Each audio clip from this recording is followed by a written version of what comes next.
course. So hello, everybody. It's a real pleasure to be moderating this discussion.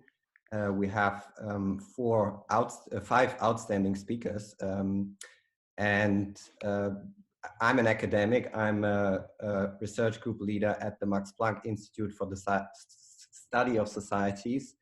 So again, my name is Leon Wansleben, and so as a way of introduction, I was supposed to say a few words on the idea of responsible capitalism and how it fares in the current crisis.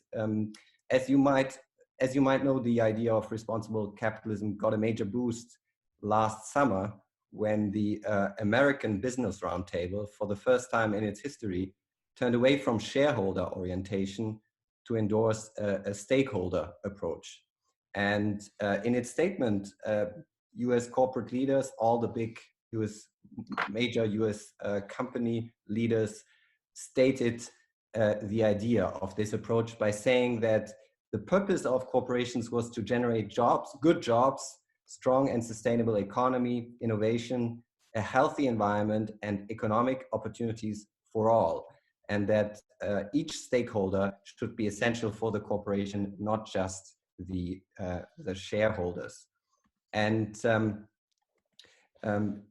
this statement, of course, is part of a broader movement and part of a broader context, where I think what is particularly important is the activism of institutional investors and asset managers who have been pushing for introducing criteria associated with environmental, social, and governance in the assessment of their holdings. And that has been, I think, a major factor in also leading to this particular Business Roundtable statement. And we've seen similar developments in Europe. Major business representatives have been stating that rather than pushing for lower taxes in the European Union environment, they would rather want to protect and promote the Europe's unique model of social democratic economy. So there seems to be kind of a very strong movement now with various, and I couldn't mention them all, various subgroups pushing towards what could be called overall responsible capitalism. But today, of course, the conditions are rather different from last summer when this statement by business leaders was issued. We have a kind of combination of supply and demand shocks in the economy that only rival other pandemics or wars. And the very same companies that have been committing to good jobs and social responsibility are now in the position of making decisions on laying off personnel, such as US car manufacturers or other major corporations, which, I mean, in result translates into a major rise in unemployment, much worse than we had during the world financial crisis about 10 years ago, when at its peak, the unemployment rate was at 10%. Now the estimate is we are somewhere in the US at 16% and maybe at 10% in a year's time in US unemployment. And the European situation doesn't look much better. As you might have read, the European Commission expects a drop in output of more than almost 8%, and only a kind of slow or weak recovery next year of about 6%. And one should add, and this is of course another topic of Radix, that we are heading towards a other major sovereign debt crisis. So that's the kind of context that we are facing, roughly speaking. And it is in this context that we want to ask the question about the future of the idea of responsible capitalism and the various actions and initiatives associated with it. Does it have a future in a world where we have a new virus that will probably stay with us for a while and which has major influences on political, economic, and social life? In the kind of advertisement of this event, we kind of offer two possibilities that might result from this event. One could be that companies need to refocus on the bottom line, reduce expenditures and initiatives to fulfill corporate responsibility, and thereby kind of turn back to probably a concept of corporate activity more closer to the shareholder conception that the Business Roundtable rejected last year. But there might also be the possibility that the crisis is a window of opportunity to boost kind of transformations that we associate with responsible capitalism.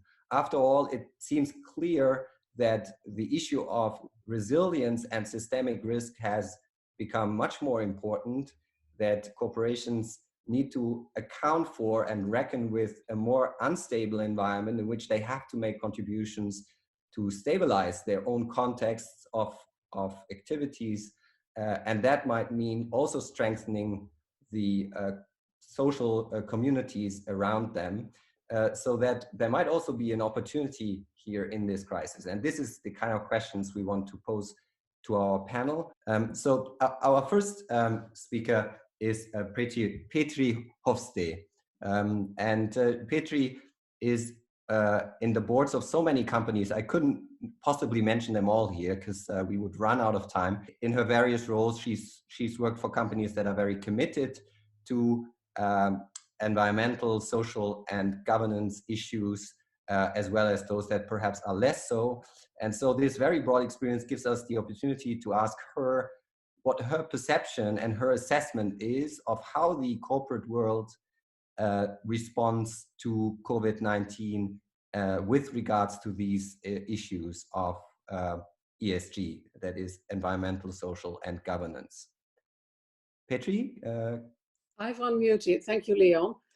Now, I'm very delighted to speak here, and honored as well to speak to such a wonderful audience tonight, with hopefully, again, like last week, I was in the session of Radix last week, again, a good discussion. First, a few comments from my side. As you said, how do I see the businesses that I'm involved in and that I hear of through my network respond to the crisis? And there's clearly a variety. There's not a variety in the first response. So the first response that I've seen with all of the companies that I work with and with what I hear around, in particular the Netherlands, that's what I must admit is my most important background at the moment, is that the first concern is with the well-being, the health of people. So that was the first priority that I saw everywhere, which is already critical and important in the topic that we're dealing with, because it's one of the important stakeholders not being shareholders.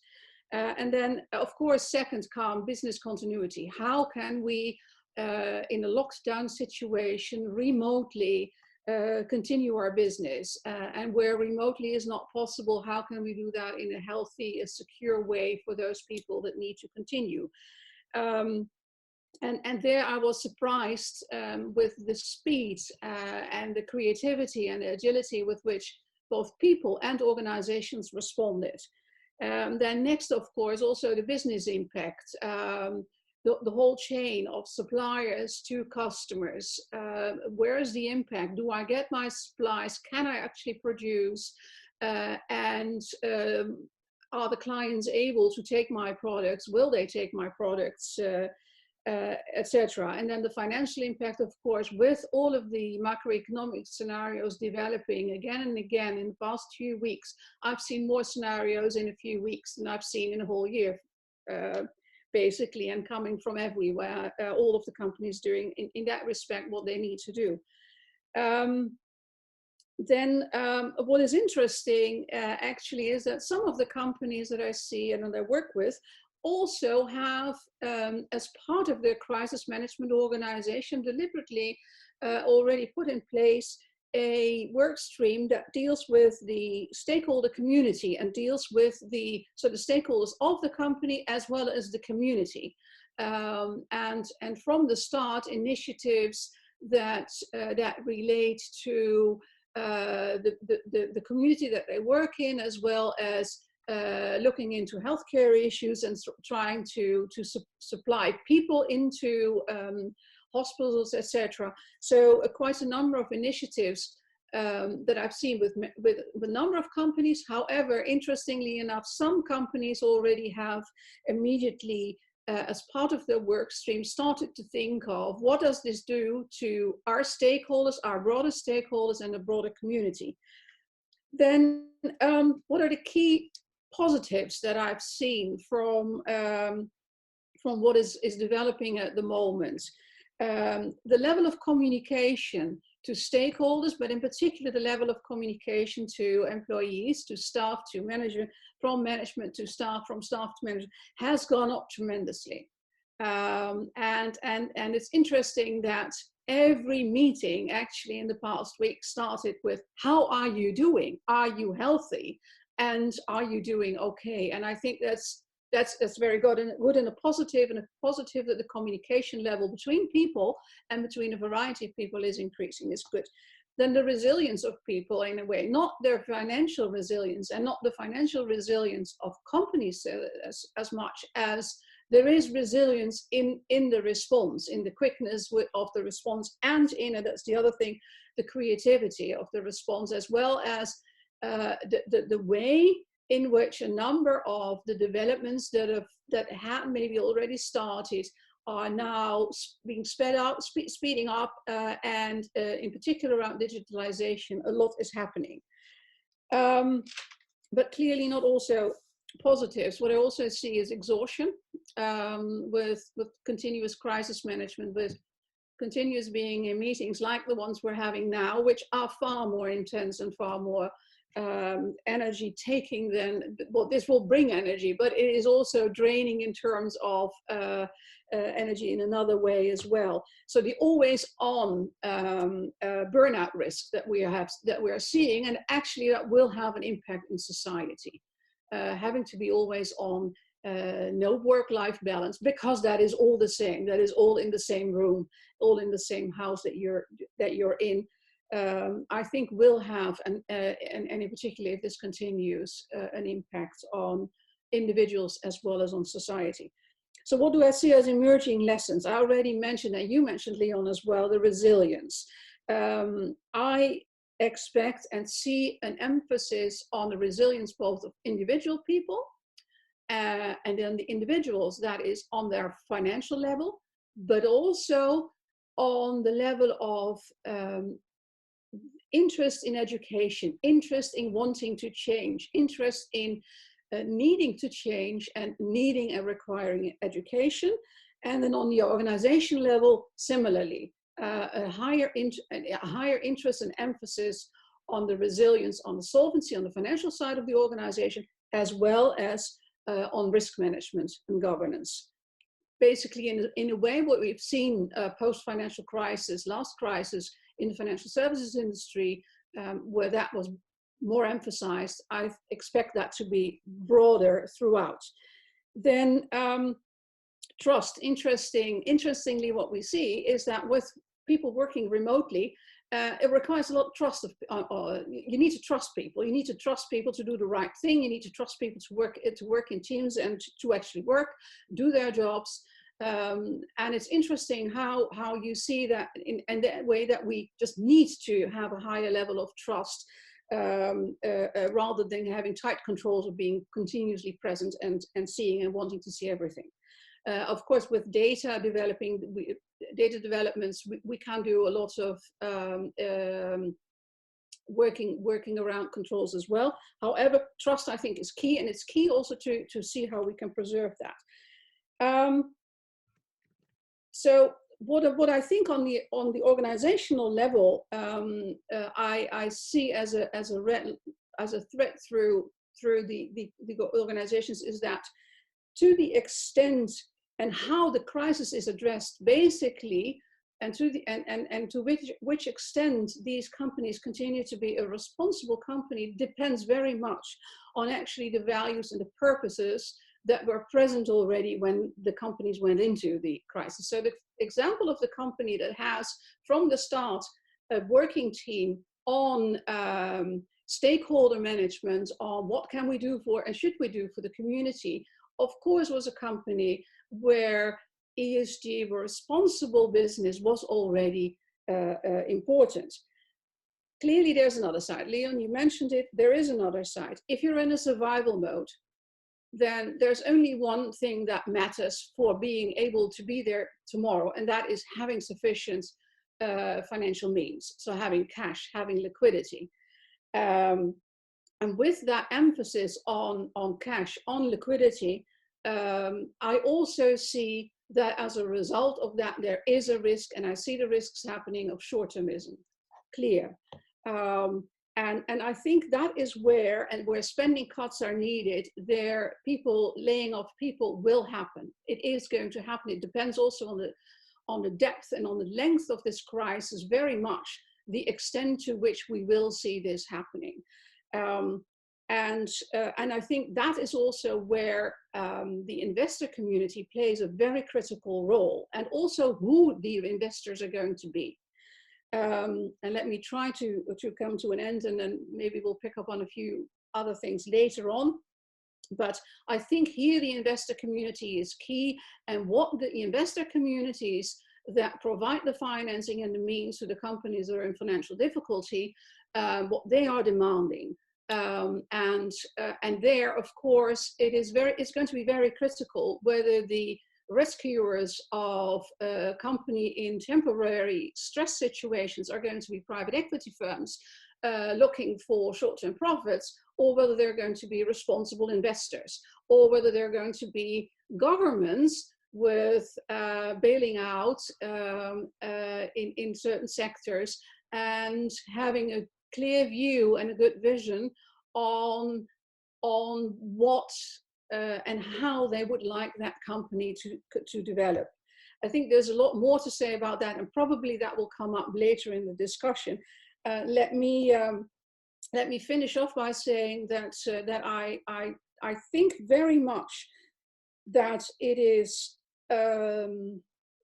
important. Well, that of course very much depends on the length and the depth of the crisis that we're facing. And whether or not after the lockdown that is easing up here and there, we will see a second wave. Hopefully not, but that of course is critical on where we will end. And I find it very important that we do have a view and that there is a vision of how to recover our businesses, because with that view, and with that view being based on what all stakeholders need. In that we determine the steps in the companies, the steps that we're taking now to move towards the recovery. Many thanks, Petri. That was a very substantive response that we can work with. And apologies for the misinformation that I somewhat collected on the internet. Maybe we can correct that later on. Anyways, let's move on. So we have a very interesting second speaker. Ryan Gellert has been serving as Patagonia's general manager for Europe, Middle East, and Africa for about 6 years. As most of you know, Patagonia is known for its commitment for protecting the environment and has advanced a very distinctive kind of corporate political activism, as Trump himself had to experience at several points in the last years. And at the same time, I guess Patagonia is one of those companies that are certainly hit by the crisis in the sense that when shops close, people can't buy possibly Patagonia clothes. And so my question is really to Ryan, how Patagonia internally discusses its response to the crisis, but also how it envisions its role going forward with regards to responsible capitalism. Ryan? Yeah, thank you, Leon, for the question. And I don't presume that everybody, or maybe even most people, are deeply familiar with Patagonia. Leon, I think you made all the key important points. Perhaps I'll just add a few quick ones. We're privately held. We're a US-based company, 47-year history. Last year, well north of $1 billion in revenue. And I think now, to pick up maybe an answer to your question, start to answer your question, You know, the current pandemic has had a profound impact on Patagonia's revenue. I don't know where we will finish this year, but I know definitively it will be as a smaller business than we finished last year. And even in that environment, I think that because our mission statement is we're in business to save our home planet.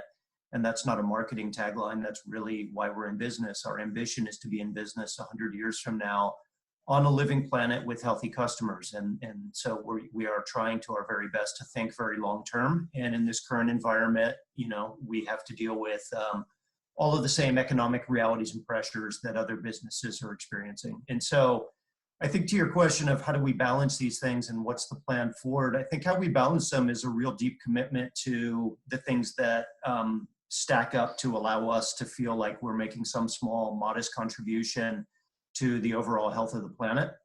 Environmental activism is a recent addition to that, but for our 47-year history, we've tried to minimize our own footprint, scale solutions that we find, support activists working on behalf of clean air, clean water, clean soil, and the protection of wild places, and particularly given the overall degradation of the health of the planet, combined with politics in America and avowed climate denier in the White House, we have felt the need to step more overtly into activism. And so I think the intersection of those values and a declining size of business means that we have to have some really tough conversations about, of all the things we do, what are the most foundational? How do we distill down and focus on those? But at the end of that, how do we double down on those things and ensure that we don't just remain committed, but that we're accelerating our commitment to these things at a time when we feel that's really needed? And so that's the approach we're taking. It remains a fluid one, but it includes continuing to donate 1%, grant 1% of our revenue every year to small grassroots organizations working on the type of topics I mentioned. We support them through digital tools that are intended to connect them with our community, which at this point is pretty large globally and very active politically. And then, it includes quite a few other things that are increasingly at the intersection of business, politics, and society, like trying to scale here in Europe, community-based, decentralized renewable energy sources, and also trying to transform our agricultural sector towards more regenerative and organic agricultural practices. So those things they're front of mind for us. And while we cannot fund everything and move everything forward as fast as we were planning to do 90 days ago, foundationally, the things that have been our focus continue to be our focus, and there's no chance that we'll be moving back on that in this current environment. Many thanks. Many thanks for this strong and brief statement. And I'm sure we'll get back to some of these points. So next we have Nicholas Fearsley. Nick is Director General of the World's Pensions Council, and he's been active in various investment, think tank, policy fora to promote ESG principles. For instance, as a member of the Board of Advisors of the World Bank Infrastructure Facility. And I guess my question to Nick is really with regards to long-term investment. We heard earlier from Petri that this is kind of essential for promoting and strengthening ESG going through this current crisis and its economic impacts. But of course, there might be factors that avert the focus on these long-term aspects because the crisis is, of course, a significant short-term shock, and there's various policy measures that seem to focus attention on the short term. We discussed quantitative easing yesterday. So can you maybe, from the perspective of long-term investment, comment on the kind of future of ESG and the kind of policy environment in which it could or could not thrive? Right. Thank you for the question. And I want to come back to basically the initial 2 or 3 questions I think that Joe asked, the survey at the very beginning of the session. I think that they're very interesting because basically they showed 2 avenues, after the crisis. Is it business as usual because people are so poor and the unemployment rate is so high and the governments are so, depressed and pressed by their public opinions, that they can't afford, so to speak, to spend money on green tree hugging because they have bigger fish to fry, which is basically survival? Or will it be really an SDG driven or ESG driven recovery? And so that's the big question. And we should have the policy and investment response to that question in real time in the coming days and weeks. So we shall see. So it's going to be interesting. To answer your question, basically, I'm to make a long story short, I'm carefully optimistic. So I think I'm carefully optimistic that it will be, hopefully, to a certain extent, an ESG-driven recovery. And I'll tell you why. And I'm aware of time, so I'll tell you why. And I think it's because basically the crisis that we are going through today has very little to do in reality, in my opinion, and I forgot to make a disclaimer. So everything I'm saying now is strictly a reflection of my personal opinions, and it's by no means a reflection of any statement from the World Pension Forum or the World Pensions Council or the Singapore Economic Forum. So it's really my personal opinion, including the insults or mistakes that I'll make. But basically, in my personal opinion, I think the odds are that it could be an ESG-driven recovery, because the roots of the problem, in my personal view, have nothing to do, or very little to do in reality, with some exotic microbe or germ that came from the province of Hubei in central China. And I think the crisis has very little to do in reality to the rivalry between the Russians and the Saudis for control of, whatever, the world economy or the oil industry. So I think all this is quite shallow. It's at the surface of things. I think the reason why we have a crisis is we had pent up dysfunction, so very severe pent up dysfunctions in the way our economic, policy, and financial and corporate finance and corporate governance system has been organized for the past 25, 35 years. And I think slowly but surely these pent up problems have come to the fore, triggered, if you will, by the COVID-19 crisis, but in reality, it goes really deeper. So what do I mean by it goes deeper? I think something very bad happened in the late 70s, early 80s. It's the triumph of the extreme form of Chicago school neoliberalism. And those who know me know that I'm not a Bolshevik or a socialist, so my critique of the Chicago school is really a centrist or center-right critique. So the reason why I'm criticizing the excesses of the Chicago school is because I'm a center-right believer in entrepreneurship and free markets, and that's why I'm criticizing these excesses. And why do I think it's excessive? Because I think it contaminated a lot of things in our way of life. So it's not only financial policy, or initially it was focusing only on monetary policy, and then from monetary policy it spread to all sorts of policy issues, including pensions, healthcare, and then it spread to regulation. So basically, even financial regulators, not all of them, but many governments, many financial regulators, many corporate governance experts, many insurance industry regulators and policymakers, their worldview is completely determined by that Chicago school biases. So to make it long story short, what is the bias? If I had to summarize it, I would say short-termism. So many people would say, oh, the Chicago school is bad because it's financialization. The world has been financialized. I don't think it's a problem in itself that the world today is more financialized than 35 years ago. The real problem is short-termism. So clearly, everything is much more short-termist, including regulation, including government policy. And the problem is, and I join you in saying what you said at the beginning, that hopefully that business roundtable in New York City at the end of August of 2019, hopefully could be a turning point or the beginning of a turning point.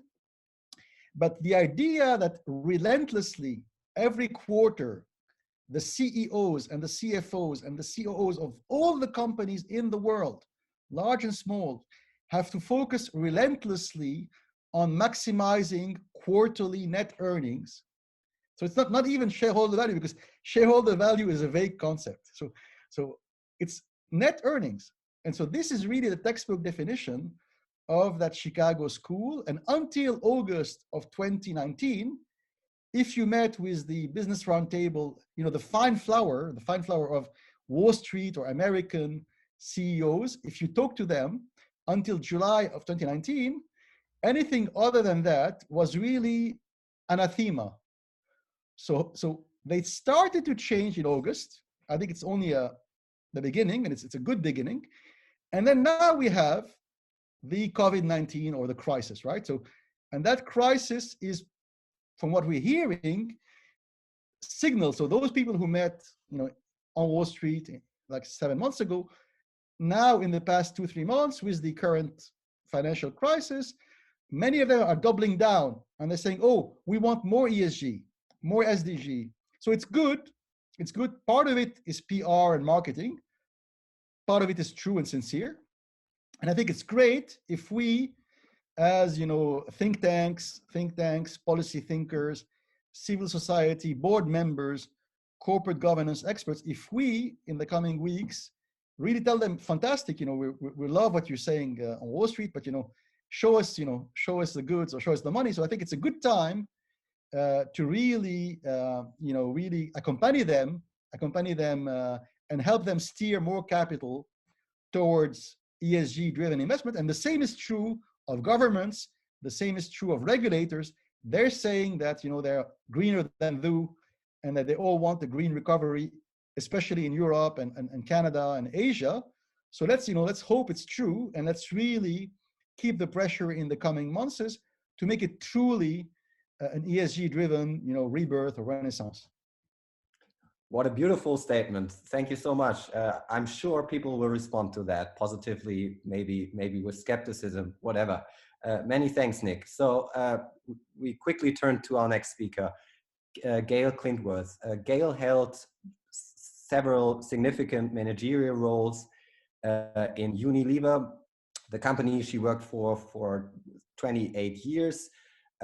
She was also group customer director and responsible business lead for Old Mutual, and since then she's been holding several non-executive director roles, among others at Shell Company, Tiger Brands, GlobeScan, and so we bring in Gail to ask her about let's say the bottom-up perspective.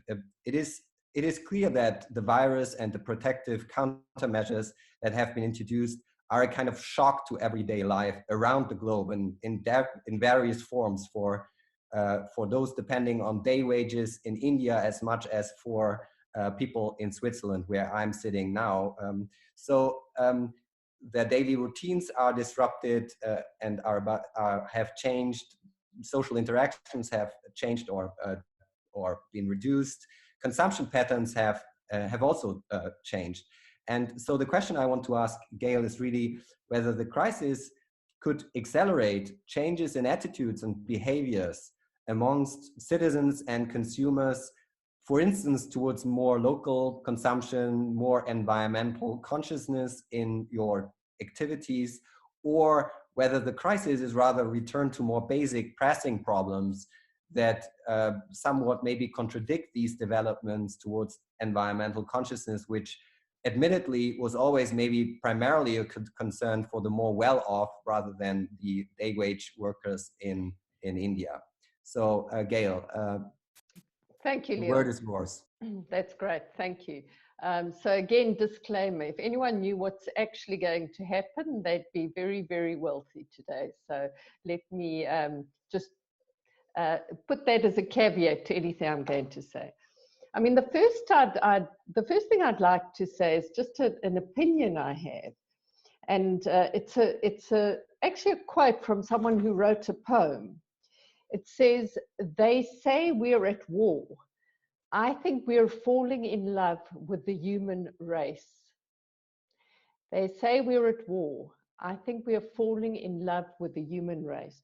And that was, in fact, a little poem written by a professor of international peacekeeping at the University of Notre Dame.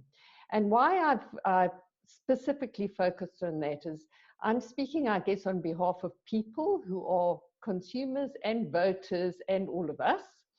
And I guess what is happening in society as a result of COVID is that we are all being drawn very much more to our humanity. So our humanity as people who are scared about our own health and those of our families and those of our communities.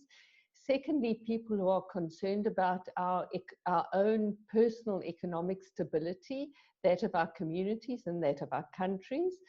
And thirdly, people who are challenging who we trust in. And, you know, I'm not going to go into any of the theory here, but anyone who understands anything about Maslow's hierarchy will understand that people are really going back down to, you know, what is my base security all about? And so we see that appearing in a number of ways. First of all, on the health front, not purely worrying about COVID, but there's great awareness that there's a real distinction between people who can get health care and pay for it versus people who are really at risk, at burden of anything that might come their way. And there is that far greater awareness because it's become so obvious that, you know, although we are in it together, we're really not in it together. You know, people who are saying we're all in this together, oh no, we're not, right? Quite frankly, there are many more billions who are not in this together. So I think there's an awareness of that, and that drive for greater equity, I believe is something that will be very top of mind. And you see that in the response of people and voters to the lack of empathy and the greediness that we're seeing some corporates and some governments display. So where corporates have gone in and they've grabbed the first supply of any kind of support mechanisms, there's a backlash that small business owners aren't getting it, and quite vocal backlash. So I think that is something that we need to be very aware of, this understanding that the inequity in society is just not working, right? Secondly, that's on the health front. Secondly, if you just look at how people are going to worry about their future lives, right? The economic fallout of this, there might be some of us that are somewhat protected, but the very large part of society is really not protected, right?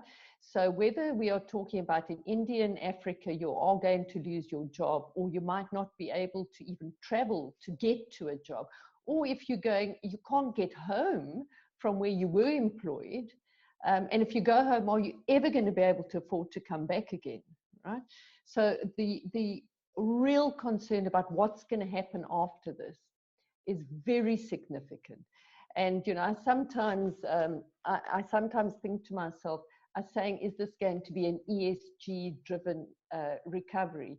Is so out of touch with, I guess, where most human beings are sitting right now, which is, oh my word, am I going to survive? And then, you know, if we say to them, well, you know, give away plastic straws right now and don't do any more plastic straws, it kind of isn't quite in the same, I guess, criteria of choice, right?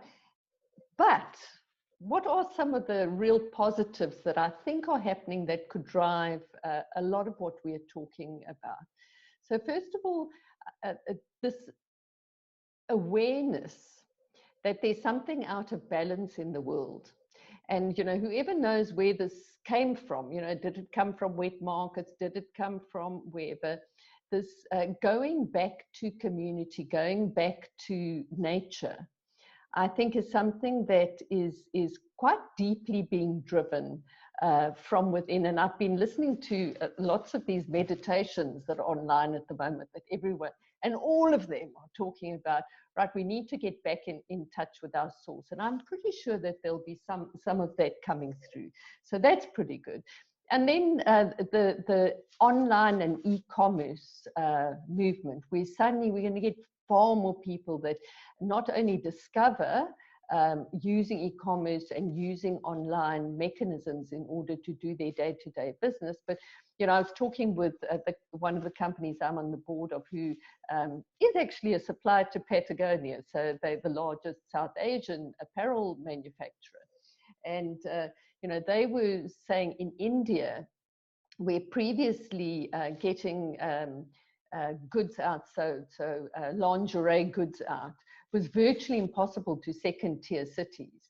You know, suddenly that mechanism is there. Now, why is that good for ESG?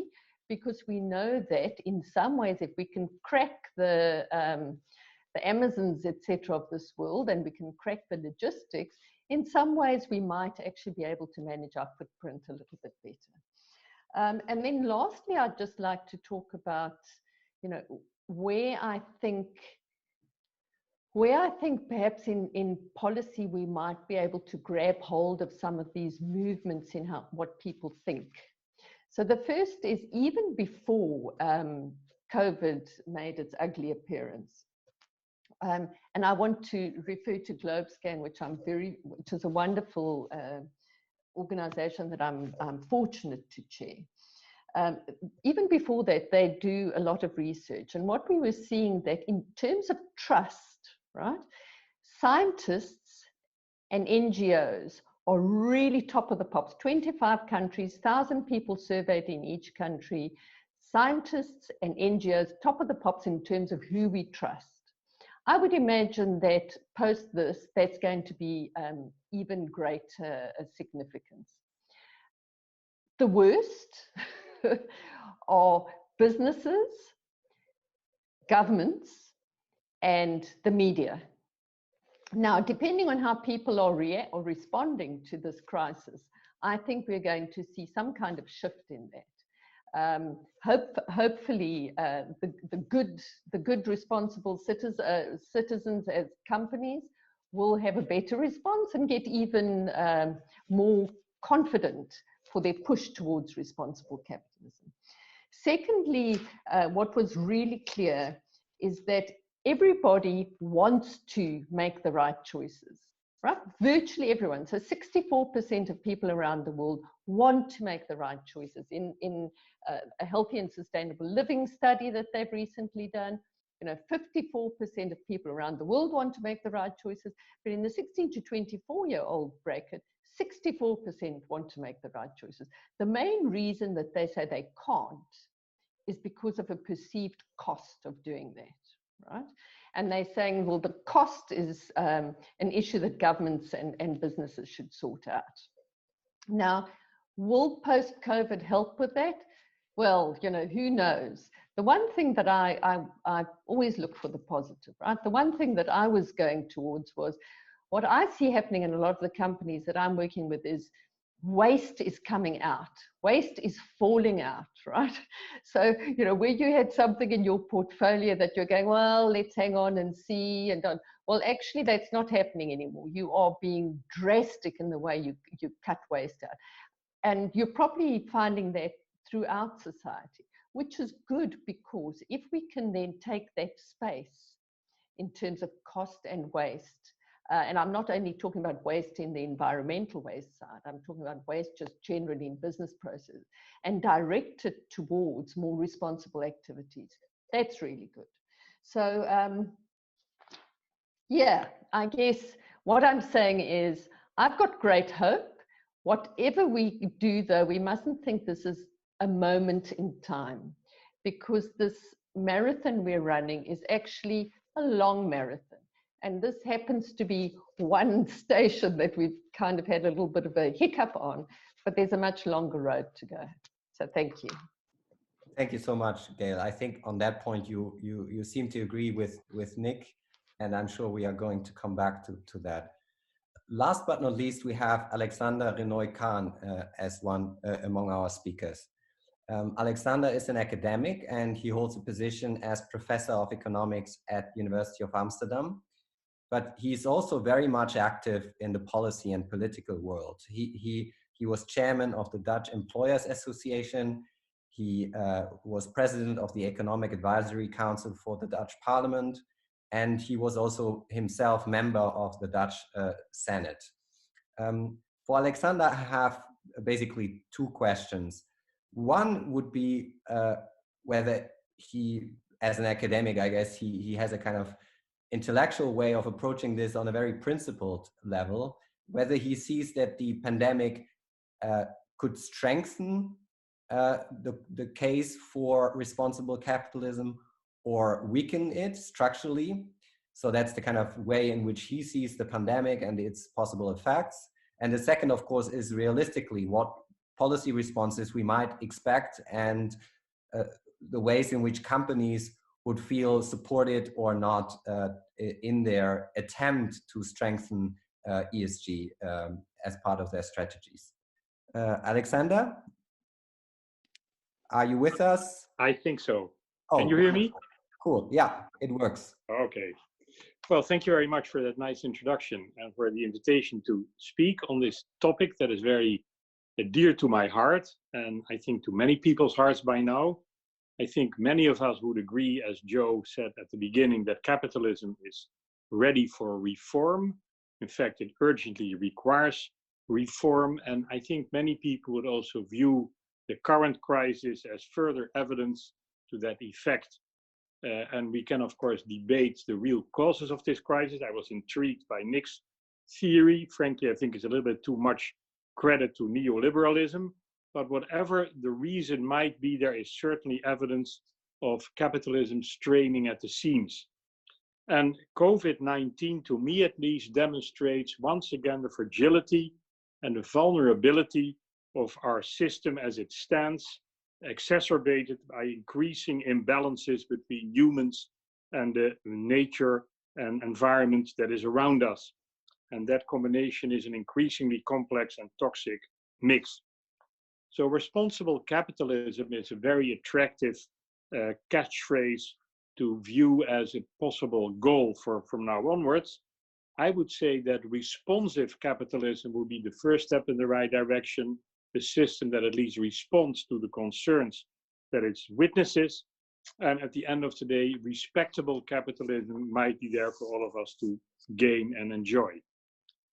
Companies, large and small, many of us, I'm sure, know examples, view this not just as a responsibility, but also as an opportunity. An opportunity because as they are increasingly realizing their employees, their customers, their bankers, and even their shareholders are expecting them to contribute to that ultimate goal. And all these stakeholders have their own influence and their own power to effect. And at the end of the day, what I would hope is that the Corona crisis will encourage all these stakeholders, including the shareholders, into further reflection and hopefully increased motivation to push for that kind of transformation. I would welcome that very much. And when you ask me to what extent I am optimistic about the chances here, I have to say that I share a certain skepticism with one of the earlier speakers about the way in which the situation post-corona will evolve, as the relief of business as usual may, to some extent, keep people away from returning to the issues that occupied them previously and that are still as urgent as ever. And so the pressure to clean up the post-corona mess may, at least for a while, overtake the urgency of structural reform. But at the end of the day, I would hope that, being an optimist myself, that reform process would take place again and accelerate. And to do that and to be successful in that transformation, it is of course clear to all of us, I suppose, that the public sector has its own role to play. Its own role to play using, if you will, the carrot and the stick to encourage that responsible behavior that we all seek to encourage. And carrots and sticks we have on both sides in large numbers. Carrots, largely financial incentives. One of the important developments there are thoughts about green taxation, tax and fiscal systems that encourage responsible behavior. Polluter pay principles, putting that in place, but also possibilities for the public sector to demand that its own suppliers satisfy high sustainability standards and set appropriate examples in that fashion. And sticks in the sense that regulations to prevent no longer acceptable forms of production or human resource management are increasingly part of the repertoire in many Western and indeed non-Western economies. Ideally, I would hope that the role of the public sector should be a supportive and a collaborative one. And indeed, there are many examples in my own country, the Netherlands and elsewhere, that working with the public and private sector jointly, forms of innovation can be realized that serve private and public goals alike and jointly contribute to the sustainability targets that we are all in favor of. And in countries like the Netherlands, that kind of joint effort comes very naturally and is really part of our cultural DNA. But even there, I and many others have found over the years that it's hard work to ensure that the radical reform gets its proper place on the agenda. And wherever democratic decision-making interferes, we all know that it adds layers of complexity and potential delay that we have to learn how to live with.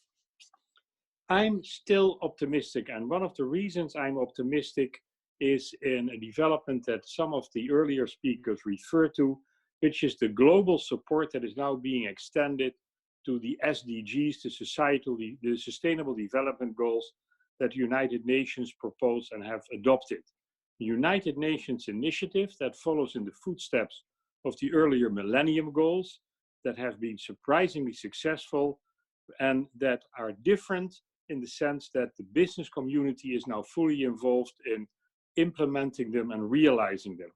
And these Sustainable Development Goals come with indicators that turn adherence to them in an issue that is certainly demanding and explicit as any could have been. And business support here, I think, is what makes it different and encouraging, sustainability then becoming a core requirement for responsible behavior, both on the private and the public side. And going forward, I would hope that European business, inside and outside the European Union, would be willing to become an active partner in European efforts to create and exercise public and private platforms to make sure sustainable behavior gets the attention it deserves.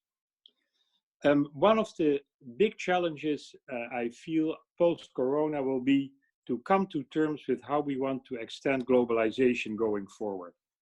And many of us feel, I think quite appropriately, that globalization, if only by allowing pandemics to spread so rapidly and quickly as they did, has become part of the problem and not just part of the solution. And the whole debate on strategic independence as being a desirable thing for Europe, for instance, to strive for, underlines that concern. I would hope, and let me finish by saying that business realizes it has a lot to lose in that debate, and perhaps even more importantly, so do developing countries, because surely globalization has been a lifeline for them on many occasions and will be going forward, if only in the supply of appropriate amounts of food for them to consume in the near future. And so I would hope that an appropriate rebalancing of global trading practices can save globalization and turn it into a viable concept going forward. At the end of the day, I would hope that the sobering experience of lockdowns and the like will accelerate the move towards responsible capitalism, because at the end of the day, if we sum everything up, we know that there simply is no alternative to that as a vehicle for ongoing global prosperity. Thank you. Many thanks, Alexander. Again, you raised many issues that we would need to discuss in depth, and thanks for that. We have about 20 minutes now for Q&A, and I can't see Joe, but let me just raise maybe the first question myself, which is, I think, a way of reformulating Ron's question, which he posted in the chat. From Petri, and of course also from Ryan, we heard positive examples of companies very committed to a stakeholder approach and going into the crisis with this strong commitment and thereby also adjusting their crisis response as well as their future plans to that commitment. But of course, there might be negative examples. And my question is really maybe first to Petri, but also to Ryan. What are the conditions under which these commitments can be held? Do they have to do with government? Do they have to do with patient capital, the issue that Petri raised? Do they have to do with the kind of management that you find in corporations? What is it, or is it the thing that Ryan raised, which is that in the case of Patagonia, it's very much in the DNA of what the company is about. So I'm wondering, what are the conditions under which, this can be maintained and can be strengthened as a result of the crisis, and the conditions under which maybe companies focus on short-termism of the kind Nick just described earlier. Maybe Petri first, if you want. Yes. I think actually we both said something similar, where I phrased it as the purpose and the strength of your values going into the crisis determines the way companies are addressing the crisis and the sort of choices they make in their expectations and how to recover. However, responding to where do you see the negative sides, that's clearly where that may not be the case, and with that, with strong purpose, with strong values, comes strong leadership. That's all critical, and also, of course, that also goes hand in hand with companies that are more resilient than others. Although some sectors are hit in a way that is specific to this type of event, generally speaking, of course, resilient companies with good business models, with good leadership, good culture, good values, good purposes, they can come out of it, generally speaking, better than the others. The worst examples, of course, we do see and tend to see where companies are really, really hurt and struggling, and are in that sense do not so much see the inspiration from a view of where they would want to go, and as a result, the possibility to sell it. Thanks. Ryan, do you want to add something to that? Yeah, I would add quickly, as I said before, we're in a very fortuitous position given the ownership that we have, and that, our reason for being is so aligned with, it's so integrated throughout our business that this is not a topic that we struggle with figuring out what's most important, one or the other. It's just deeply embedded in the organization. All of that said, I would add to it a couple of comments, and I'm probably very much repeating the ones that were just made. I think number one, and I mean this, it's going to sound a little disrespectful perhaps, and it's not my intent, but I think everybody loves the title of leader, but leadership is not something that you do when you've got a tailwind and the audience is favorable. It's the hard decisions that you make, however unpopular, under duress. And it's a well-worn sort of idea, but it's very true. And I think this environment provides a lot of that. I think the other thing is that the world is full of opportunities for excuses to be harvested at the best of times, and a global pandemic serves it up in spades. And so I think if you're looking for excuses, whether it's your ownership structure, the need to focus on quarterly results, or otherwise, they're everywhere. But I think the question really is what do you exist to do? How deep is that commitment? And even during lean times, what can you afford to continue to focus on? I think one of the things that's helped us through this period of time, despite the fact that, as I mentioned, from a revenue point of view, we will go backwards in a big way this year. But wherever we land, I think a good portion of it will come from the fact that we have a body of work of standing for the things we do, and that resonates with a certain slice of what resonates with our community. And I think that is something that you build up over time. So I do think that also is, I think it's an important idea. Thank you so much. So my next question maybe is more a political policy one to Nick as well as Alexander. So I guess my perception is, maybe I'm wrong, that this is a time of divergence. You have kind of China, broadly speaking, US and Europe as the major players in the world economy, developing very much their own kind of approaches to capitalism, so to say, in terms of policy. And it seems that the ways in which corporations operate and the kind of support they get during the crisis very much depends on where they are located, whether they are in Europe, US, wherever. So would you agree that this is a time at which whatever responsible capitalism is or might be, the kind of specific institutional political context in which you're located is going to matter more going forward? Or do you think that corporations operating globally are somewhat independent in their approach from that? Maybe Nick first and then Alexander, if you want. Nick, can you unmute? Yeah. Can you hear me? Yeah. Okay, sorry for that. The technical glitch. I think what's interesting now is that there are two things happening at the same time. So on the one hand, you have a rise in ESG, SDG idealism. But what's happening in parallel, practically at the same time, and it's really strange, it's a paradox, there is a rise in cynicism. And so that rise in cynicism is due to a certain extent to the renewed Sino-American rivalry. So really, we've seen that in the past few weeks and months, and it seems to be accelerating. That sort of what people call a new Cold War, pitting Washington, D.C. against Beijing, blah, blah, blah. It's almost of a cliche. And I think, it's not as much as a new Cold War as a natural consequence of some long-term geo-economic trends that maybe were invisible. And people are starting to realize that these geo-economic trends are reality. And part of that is, renewed cynicism from the part of policymakers in Washington, D.C. or Beijing, or some may call it realism. So, one man's cynicism is another man's realism. So it's not necessarily bad that, policymakers, after all, look at their own, selfish, egoistical interest and at America first or China first or the Chinese dream or whatever you want to call it.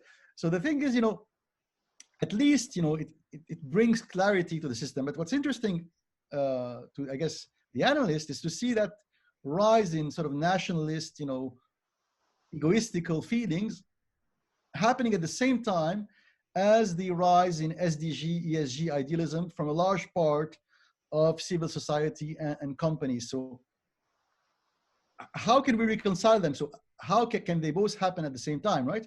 And I really think that they can happen at the same time. So it's a paradox. And why do I think that it can happen at the same time? I'll go back to Renaissance Italian and French Jesuit philosophers, and they used to say that the best kind of virtue, or the most efficient kind of virtue, is the one that rides the horse of self-interest and cynicism. And it may sound Jesuitical and sophistic, but I think it's true. So what you see in China, even amongst the CEOs of the large state-owned enterprises, so many of them, pure elite, communist, committed, bureaucrats or executives, and many of them have PhDs in coal mining or PhDs in nuclear energy. They're all embracing the ESG, SDG agenda. And in many ways, some of these so-called bureaucratic, heavy industry, state-owned enterprises in Shanghai or Beijing are greener and they're more ESG oriented than similar companies in the West. So I think it's a good lesson for us in Europe. So basically, what I want to say, and I'm aware of time, is that ideally, like shareholder capitalism itself is not the issue. Once again, I want to clarify what I said earlier. What I criticize is short-termism, and what I criticize is the notion of externality, that you can pollute, and it's only an external factor. So that I'm critical of, and that's what I call the Chicago School. shareholder capitalism in itself is very good.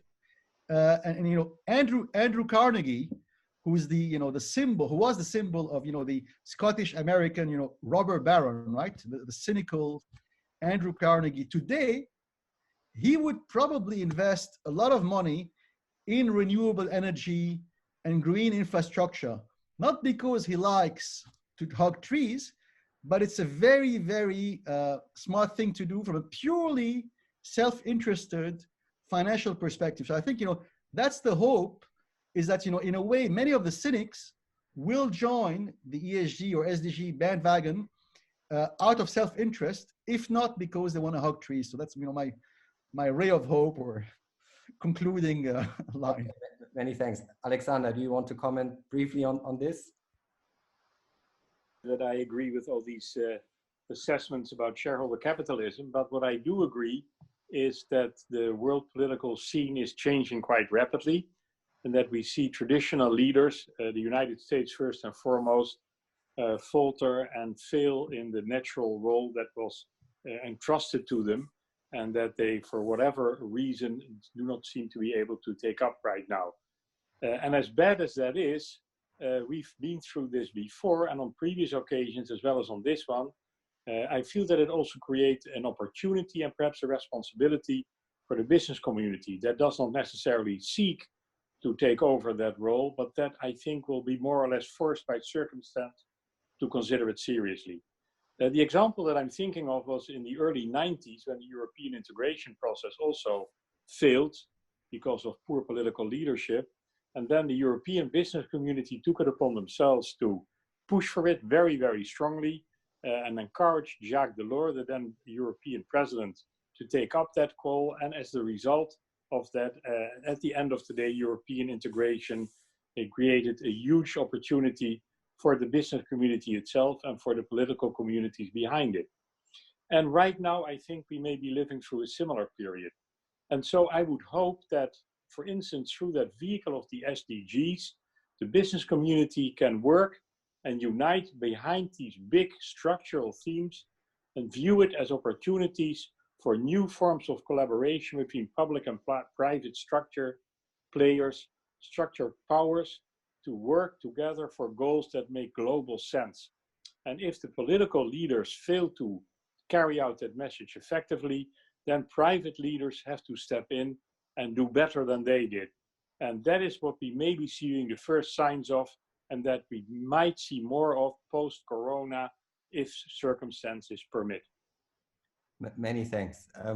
Of course, the chat has been very active, and I want to take two questions from the chat, which I think relate to specific features that belong to responsible capitalism. So one question is about the circular economy and what role the circular economy is going to play in the future in responsible capitalism. That's from Sarah.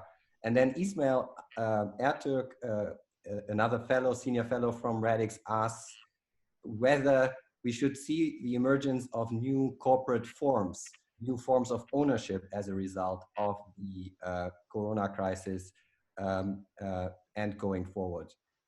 Maybe Gail, can you say something about these issues? All right. Well, let's just start with circular economy.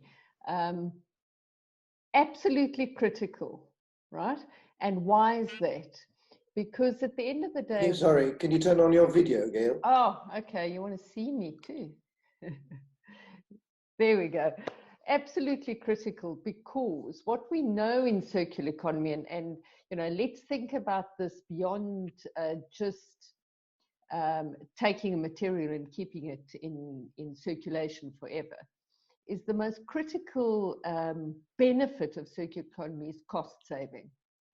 Right, so I will share one of the little passion projects I'm working on at the moment is trying to use these, whether we call it industrial clusters, special economic zones, etc., as proof points for how we can get a circular economy going in a way that can both deliver against the SDGs outside of their locality as well as inside, and secondly, employ circular economy principles within.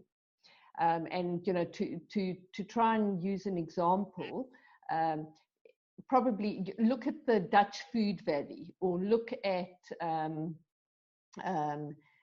some of the ports that are extremely well developed. They are able to do that, but in many parts of the world, and we know we have 5,000 of these special economic zones or localities or industrial clusters in the world, they are completely left out of this discussion about the SDGs or about circular economy. So if we can drive that really hard, I think it's a low-hanging fruit we could drive, which is a passion of mine.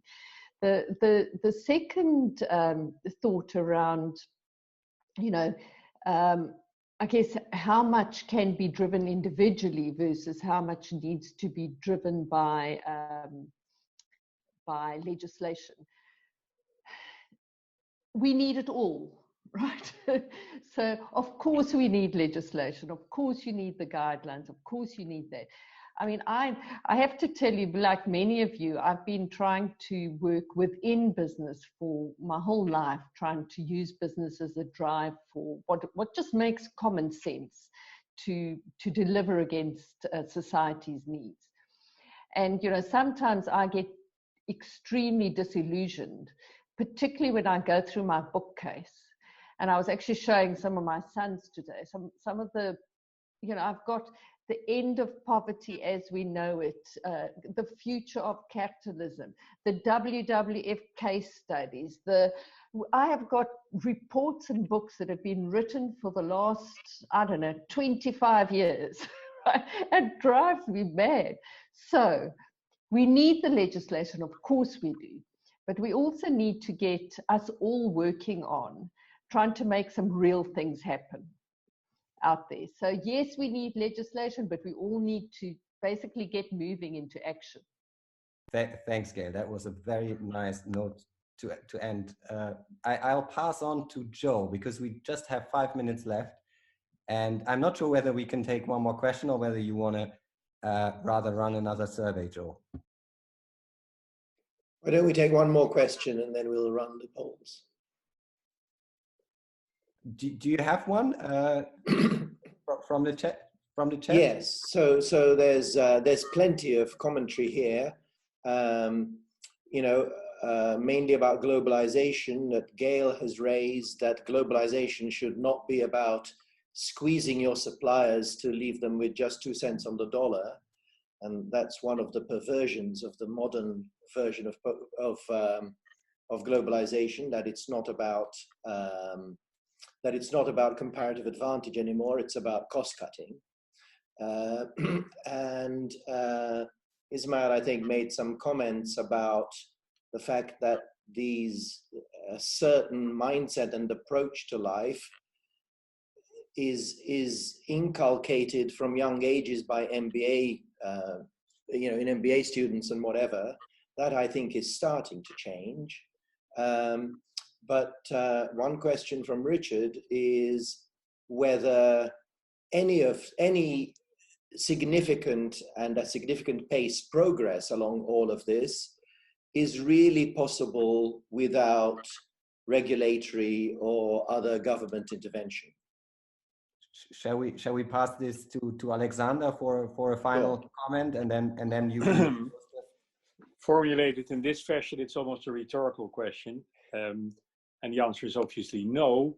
But I think the challenge is not so much to encourage governments to regulate, which they're happy to do, but to make sure that appropriate cooperative structures are in place that unite government purposes with private goals, to make it worthwhile for private companies to pursue these global goals is, I think, the great challenge. And what I would hope is that, again, the SDGs that so many people have commented favorably upon could play a role in uniting these public and private efforts and bring the whole world to a better situation than it currently finds itself in. Tell me the one about the virus again, then I'll go to bed. But my boy, you're growing weary, sleepy thoughts about your head. Please, that one's my favourite. I promise just once more. Okay, snuggle down, my boy, though I know you know full well. The story starts before then, in a world I once would dwell. It was a world of waste and wonder, of poverty and plenty, back before we understood why hindsight's 2020. You see, the people came up with companies to trade across all lands, but they swelled and got much bigger than we ever could have planned. We'd always had our wants, but now it got so quick. You could have anything you dreamed of in a day, and with a click. We noticed families had stopped talking. That's not to say they never spoke, but the meaning must have melted, and the work-life balance broke. And the children's eyes grew squarer, and every toddler had a phone. They filtered out the imperfections, but amidst the noise, they felt alone. And every day the skies grew thicker, till you couldn't see the stars. So we flew in planes to find them, while down below, we filled our cars. We'd drive around all day in circles. We'd forgotten how to run. We swapped the grass for tarmac, shrunk the parks till there were none. We filled the sea with plastic, because our waste was never capped, until each day when you went fishing, you'd pull them out, already wrapped.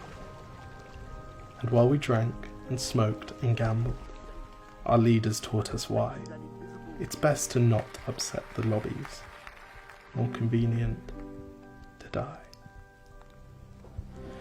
But then in 2020, a new virus came our way. The governments reacted and told us all to hide away. But while we all were hidden, amidst the fear and all the while, the people dusted off their instincts. They remembered how to smile. They started clapping to say thank you and calling up their mums.